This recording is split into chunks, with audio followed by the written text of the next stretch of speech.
In 2015, we left the rat race and went to the farm. We bought a 100-year-old farmhouse and 9 acres. After 3 years of extensive renovations, we can finally call ourselves College Hill Farm. Welcome back to College Hill Farm. Today, we're doing a little bit of harvesting. We finally got to that point that some of our produce is coming in. Now, you saw us harvest our onions, and you saw us harvest our brassicas, which you know that my brassicas didn't make except for the cabbages this year. That happens sometimes. And the fall garden didn't happen, but I'm going to do something about that, but not yet.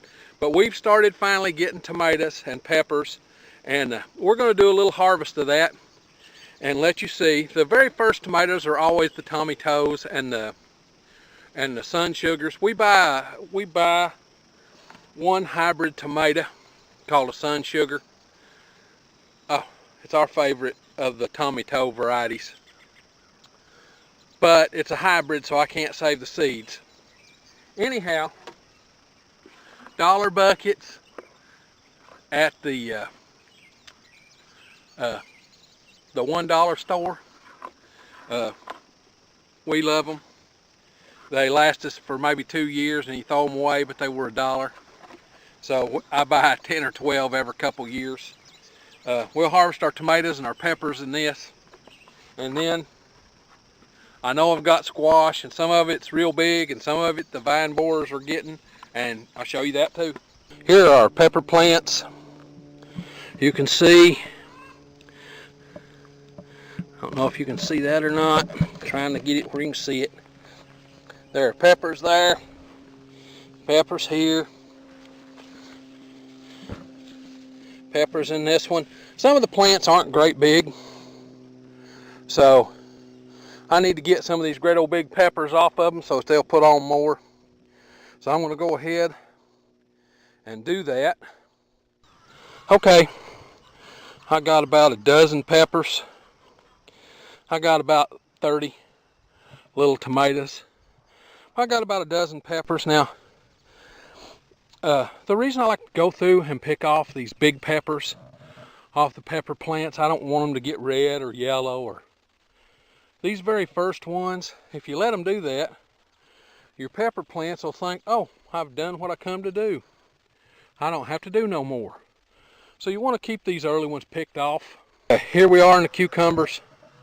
Of course, I've only got 3 hills of cucumbers this year because we've got pickles already. We didn't need to grow cucumbers for pickling, so I've only got 3 little hills, enough for eating fresh. So let's get in here and see if we can find a few. I've already located some. Here's 2. 1, 2.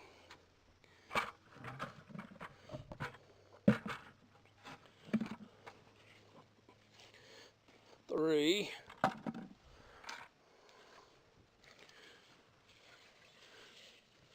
I see several sitting on.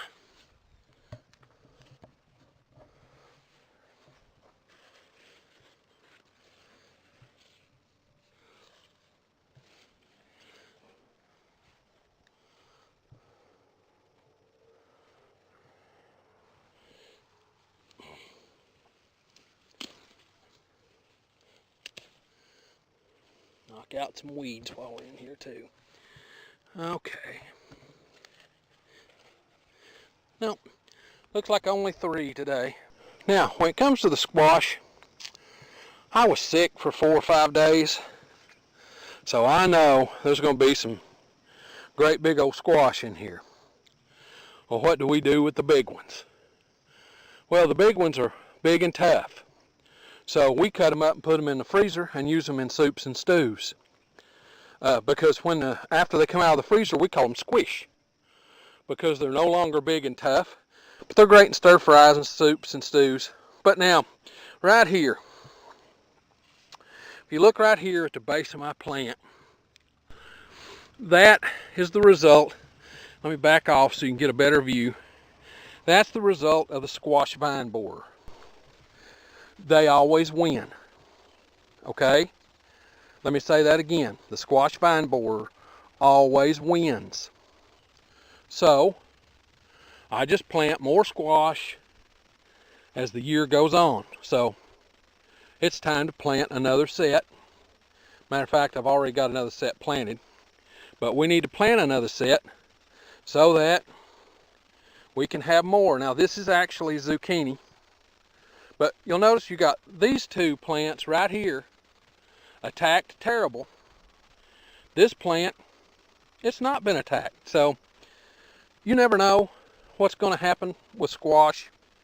So I don't worry about the squash too much. I don't fertilize them. I just plant them. I don't worry about a lot of fertilizer for them. I know that they're only going to grow for a short time, and they're going to be very prolific. 3 hills of squash will give you enough for your freezer and enough to eat fresh, and then 3 more and 3 more. You can get about 3 or 4 raisins throughout the year, have all the squash you can stand. So just to show you, I haven't been out here in 5 days. Oh, that is what we're up against. They grow quick. So I'll get in here and get these summer squash, get them into Crystal. She'll probably fry squash and onions this evening for the little ones. And we'll have squash and onions and cucumbers and tomatoes, maybe some soup beans. Oh, sounds like a great meal. Here's our result. A 5-gallon harvesting bucket full of yellow summer squash. So, going to be eating good tonight. I try not to never fail and give them part of the harvest, because, you know, they're the perfect homesteader animal. You feed them and they poop food. And then, after they stop pooping food, they're edible. Alfred's getting the hang of it.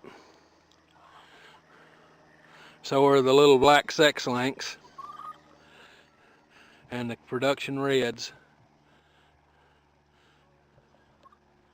Okay. I'd like to thank you for visiting with us at College Hill Farm today.